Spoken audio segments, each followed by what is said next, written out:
Please be seated.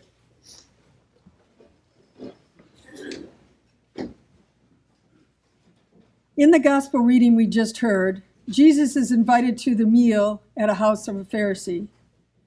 After watching the people and how they behaved, he told them a parable with advice for those who had been invited to such banquets, and also he had advice for those who hosted the dinners. Most of it boils down to this: for all who exalt themselves will be humbled, and those who humble themselves will be exalted. Jesus is telling us that humility is not a strategy for recognition. On the contrary, humility is a quality of life open to persons who know that their worth is not measured by recognition from their peers, but by the certainty that God has accepted them. Henri Nouwen was a Catholic priest, professor, writer, and theologian, and I found his thoughts helpful on this gospel. He says that individuals are called to move away from comfortable and familiar positions in order to experience true community and generous living alongside others, which he calls voluntary displacement. Jesus calls us to extend hospitality to those who cannot repay it, like serving the marginalized. When I first started at Manna House, now for over a year in this most recent chapter of our ministry there, we have developed relationships that we see with folks we see every month. Food distribution starts at 11:30. And instead of myself giving the prayer, I go outside and offer someone standing in line if they would like to. There's always somebody willing to do this, to share their love of Jesus, their thankfulness of the food they're receiving, their love of God, and the blessings that they have another day. One man wants to come and sweep and clean so he can have an extra helping at the end of the day. Another brings her dog and a smile most days. These moments have shown me what true community and generosity look like. Nouwen says that serving the marginalized and extended hospitality to those who cannot repay it is a reflection of God's unconditional love and embodiment of true generosity. Nouwen also discusses hospitality as an openness that involves offering others a space for change, not forcing them to adapt to a particular lifestyle, but allowing them to discover their true selves and freedom. For me, this was my junior year, or should have been my junior year, of going back to Michigan State University. And instead of doing this, I chose to move to Denver, Colorado. I had not been to the mountains before, and the blessing was I got to do some hiking in those mountains and got to see God's vastness, to realize how insignificant I truly was. There was also a darker side that I saw of life as well while I was out there. My family gave me this opportunity to grow. I knew they were always there for me if I needed them, and I did go home and I did finish my BA. A final point for Nouwen makes about the passage is to view humility as strength.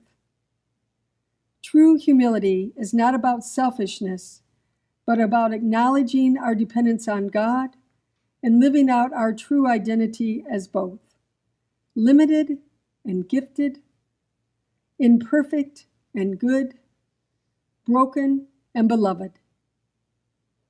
Sometimes I learn a lot when I let myself depend on God and others. Many of you know I had a missing dog about a week ago. I have a grad dog. His name is Atlas, and he's 130 pounds.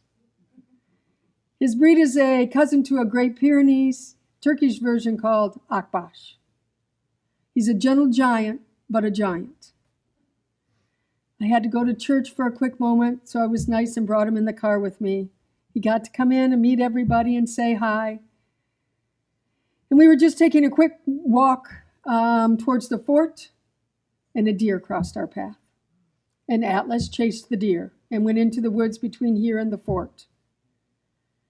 I let go of the leash because I didn't want to be dragged down by this gentle giant. The problem was, he didn't come back out of the woods. So off I went into this wooded section in my shorts between the church and the fort and looked for quite a while. I did not find him. I did find scratches and many ticks, losing my humility in the process. I came into the office, told folks that I'd lost this dog. Father Tom was kind enough to put it on Facebook. Another parishioner added it to another social media platform. I went home to change into tick-resistant clothing and headed back to search more. I searched that section on Monday for 3 hours. I came back on Tuesday. I searched another 2 hours in that same section because he had a leash on, so I thought he was stuck and was not able to move. I also went in my car and searched the area in case he had come out of the woods. I have a 130-pound white dog. One would think you'd be able to see him. As soon as social media reported that there was a missing dog on this island, many people came out to look for Atlas, along with many from this wonderful congregation. I experienced humility and hospitality.